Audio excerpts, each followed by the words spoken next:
Welcome to Cupar. I hope the following presentations from our partners in the scheme will give you a flavour of how we've worked in partnership and how things have been innovative throughout the process of delivering a 5-year programme of built heritage regeneration in Cupar.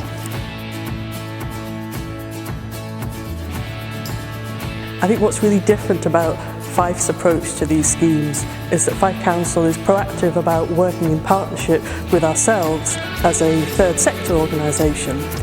We're a building preservation trust, and our expertise is bringing vacant or derelict historic buildings back into new uses. Cupar has been a great example of that partnership with Fife Council. I think for us, the most exciting project, for me personally anyway, was the restoration of Cupar Borough Chambers. That's what we do best. It's a new use for a long vacant building, building on the aspirations of people locally. It's essential that the right skills are available to help us look after our built heritage for the future. And thanks to the funding from the Historic Environment Scotland and the National Lottery Heritage Fund, we were able to include a really ambitious traditional skills training programme as part of this project. And the programme was aimed at contractors, at school children, at the local community and professionals. Our role in this project was to really work with the CARS project and the people involved in it from a skills and employability perspective. This is the first time with this type of project that we've ever actually had a training programme that worked in tangent with everything else that was going on in the programme. We were able to identify a number of young people who were interested, and we had 7 modern apprentices that went on to actually have a modern apprenticeship, 3 of which were within Fife Council. So the funding that we've received from this project has helped put me and other apprentices through training courses such as sculpting, where we had a really famous sculptor come in and teach us some classes for 4 days. So we got a big bit of stone and we managed to produce a nice sculpting at the end of it. So they're the kind of things that have helped me through this project.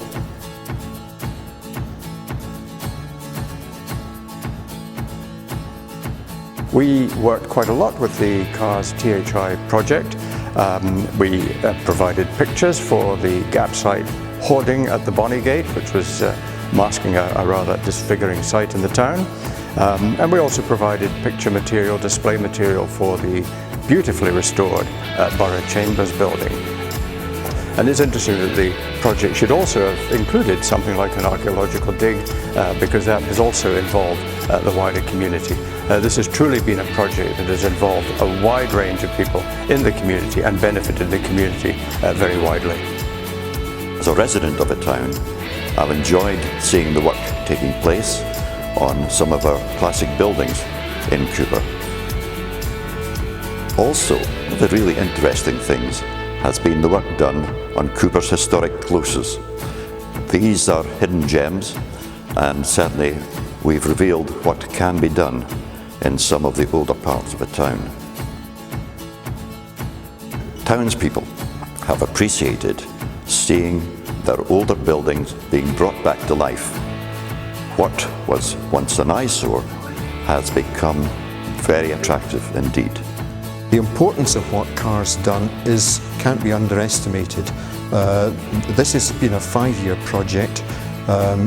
It's been a comprehensive project, and it's involved all sectors, and that's unusual in planning these days, and yet the dividend that you get from it is very visible in Cupar, and it's manifestly in 2019 a far superior place to what it was way back in 2014 when all this began. So we've got a lot to thank this project, CARS and THI, for.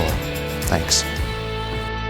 In summary, thanks for listening to all our presentations today, and we hope you've got a strong feeling of all the partnership and innovation work that's been taking place as part of the Cupar CARS THI. As part of the process, we've undertaken an independent evaluation of the schemes and the projects within it, and we are now applying the findings of that to our next programme, which will be in Inverkeithing starting later this year. Thank you.